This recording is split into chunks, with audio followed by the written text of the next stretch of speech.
So, Sam, deep breaths. The Olympics has concluded, but don't be too sad. We've got a 2-week breather before we jump right back into Paralympic action. I mean, it's the happiest time of year. It's the gift that keeps on giving. Let's spend some time, though, wrapping up the Paris Games. I would love to chat through some of the highlights. A few weeks ago, before this all kicked off, I was chatting to Zara on the pod about whether or not Paris was Olympic ready. With everything said and done, I want to hear your thoughts, your reflections. In 20 plus years' time, how are you going to remember these games? This is always a really interesting question to jump into straight after a tournament, to start thinking about the legacy of these Olympics. And I think the sport was obviously incredible, and the fact that Australia won the most golds is certainly going to be hard to forget. We might beat it in LA in 4 years' time. Don't jinx it. But if I answer that question honestly, I think the thing I'll most likely remember about Paris is actually the city of Paris. Yep. And the fact that we had beach volleyball under the Eiffel Tower, equestrian at the Palace of Versailles, fencing and taekwondo happening in a literal palace, even the fact that for all the road racing in cycling and athletics, the finish line was always against this backdrop of an iconic Parisian landmark like the Arc de Triomphe. It produced some of the most stunning images and videos that I've ever seen in sport. And when I think about what I'll be thinking about in 20 years, I think I'm going to remember just the whole scene itself. Yeah, it was a surreal setting. And we had spoken about on the pod a couple of weeks ago that Paris had decided to have these kind of pop-up venues in situ all around the city, that it didn't go to these great lengths to build all this permanent infrastructure in, the far-flung suburbs of the city, but you were right in the action. And didn't they do a marvellous job of showcasing that city? Definitely. And as we look ahead to Brisbane, which is the host for the 2032 Games, we have to admit that that's perhaps a city that doesn't have the same natural or architectural beauty as the City of Love. You are talking about, Sam. But it is interesting to consider what venues currently exist in Brisbane and the Gold Coast that could be used as these kind of temporary facilities that are perhaps a bit interesting. I saw Australia Zoo being thrown around on the online as perhaps a diving venue. Robert Irwin is going to be all over that one. But an interesting thing to consider, especially when we're talking more about how to make games and big events like this more sustainable and more affordable rather than having to completely replan a city. What can you do with what you've already got? So let's turn to the actual sport, Sam. And I know you've been going through all the gold medal moments in some bonus podcast episodes that we've been doing. We will pop some links in the show notes if you want to relive the magic.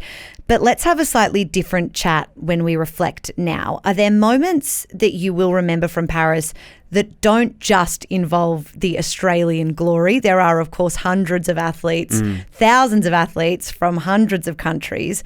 What stands out to you away from the green and gold? Yeah, so I think we've spent quite a bit of time focused on those 18 golds, but away from that, there was a lot. And those moments have had a really big impact on all of us. I do keep thinking about the interview that Harry Garside gave after he was knocked out in the first round of the men's boxing. And for me, it really captured the highs and lows of sport. Have a listen to some of that audio courtesy of Nine. It's crazy, mate. 2 decades dedicated to one dream and it's over just like that. I feel like a failure right now. I feel like I don't even know what to say. Harry, the opposite, not a failure at all. 2-time Olympian, mate. It's amazing.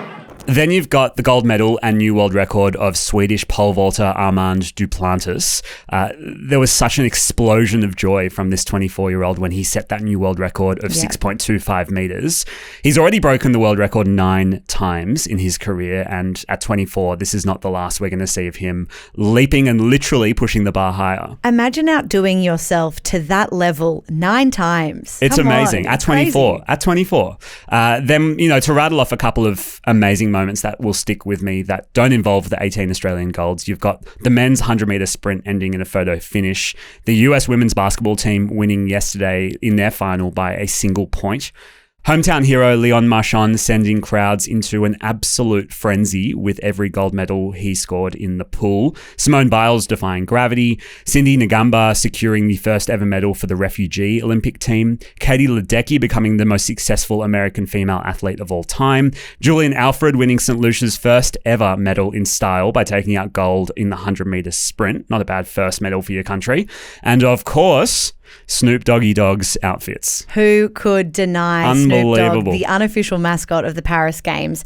I can't help but agree with you there with that list, particularly in the pool this year. I mean, I can't remember an Olympic swimming event or schedule that was so exciting. Leon Marchand, what an absolute force of nature, smashing some of that legacy held by the likes of Michael Phelps in the US, Katie Ledecky. I don't know if you saw that viral graph of the top 20 times in her event, and she has swam the fastest 20 in that event.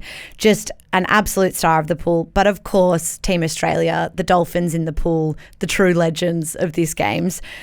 Let's turn to the overall medal tally. We know Australia performed the best they ever had.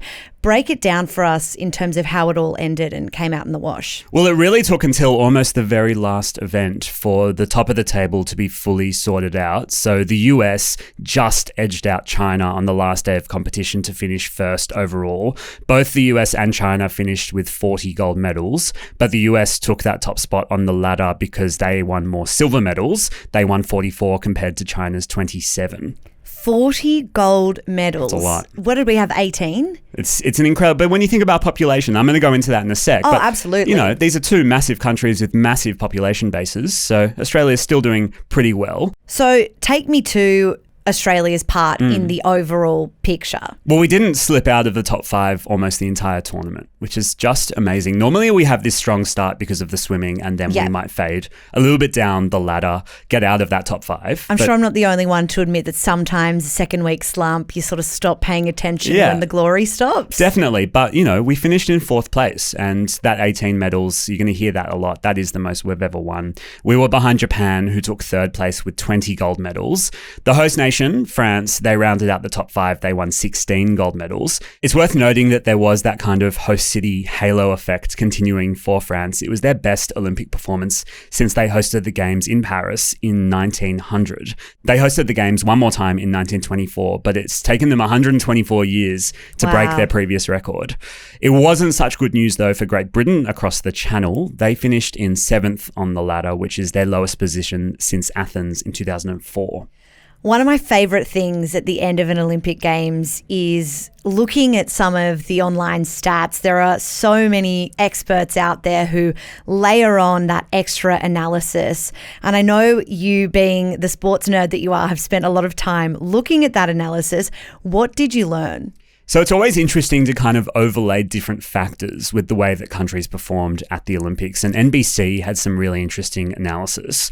So when you look at medals per capita or in relation to GDP. So we're talking there about the size of a country and the wealth of a country. Exactly. That's when you start to see some different nations stand out. So take Grenada, for example. This is a small Caribbean nation of only about 125,000 people in total. They performed exceptionally well in several metrics. They won 1.585 medals for every 100,000 people in the country. That was the highest of any country in the world. Wow. They also ranked high in medals per athlete they sent to the Games and medals per $1 billion of GDP. So basically, if you think about the size of the economy in relation to the number of medals they won, Grenada really overperformed.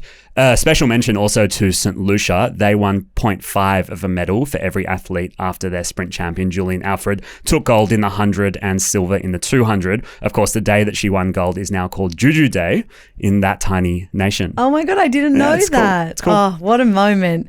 So a lot of looking back and reflecting, I'm sure, over the next few days, but we will also begin to look ahead to LA 2028. If you didn't know that the next Games were going to be hosted in LA, now I think you do. You had to have been living under a rock. There's been a really calculated PR effort, I think, throughout the Games, certainly with the presence of someone like Snoop Dogg popping up a lot, but even, you know, Tom Cruise and his big stunt in the closing ceremony. After LA, of course, we have a home Olympics here in Brisbane 2032. But before that, LA, and those Games are going to be a bit different, aren't they? Yeah, well, it's funny you bringing up your second week blues because you're going to have to flip that. And the reason why is that the 2028 LA Olympics will be the first Olympics since 1968 to change the order of swimming and athletics competitions. I had no idea about this. So athletics is going to be week 1 and swimming is going to be week 2. And the reason why that adjustment has been made to the program is because they want the opening ceremony to be held at the new SoFi Stadium. And that will also host the swimming. And they need time to transition it from being a ceremony stadium to a swimming stadium. And whilst there is that delay, the swimming will definitely be worth waiting for because that stadium has a capacity of 38,000 people, which will be the largest live audience for swimming in Olympic history. I'm actually excited for the athletes here because I always feel bad for the swimmers. They never get to participate in the opening ceremony because it's like, game face. They've got to get prepped. They've got to jump in the pool hours later. So I'm really happy for them that they'll get to enjoy it. I'm also excited as a spectator to see how LA, we're talking about Hollywood here, how they take on an opening ceremony. We had Billie Eilish, the Red Hot Chili Peppers at the closing ceremony in Paris. I am ready for LA, Tinseltown, to pull out all stops for that opening ceremony. Then, of course, we have Brisbane 2032. Usually we know kind of pretty far in advance the next few games. So do we have an idea of who's hosting 2036? It's crazy to be even talking about 2036. But yeah, there are countries that have already thrown firm bids out there and are kind of jostling on the sidelines of even the Paris Games to get cozy with the IOC officials, put their case in front of the decision makers. So you had a strong bid come through from Nusantara, which is the new capital of Indonesia. Remember, they moved the capital of Indonesia from Jakarta. Yep. So they've put their new capital forward for the Games. Istanbul in Turkey have also thrown their hand up. A yet-to-be-determined city in India, another yet-to-be-determined city in Egypt, and Santiago, the capital of Chile. Those are the countries that have kind of said, we're up for it. There are some countries who put forward a bid but have since pulled it back and said perhaps they want to go for the 2040 Games or something in the 2040s, 50s or 60s. That's how far they're thinking. Wow. So those are cities like Mexico City, Berlin, and Madrid. Wow. Well, wherever it ends up being, we will keep you updated on the Daily Aus. And of course, you can sign up to our sport newsletter that drops in your inbox every weekday at 5 p.m. We will put a link in the show notes. Thank you so much for listening to today's episode. If you enjoyed it, send it to a friend. Don't forget to follow, subscribe wherever you listen to the Daily Aus, or if you're watching over on our YouTube. We'll be back tomorrow. Until then, have a great day.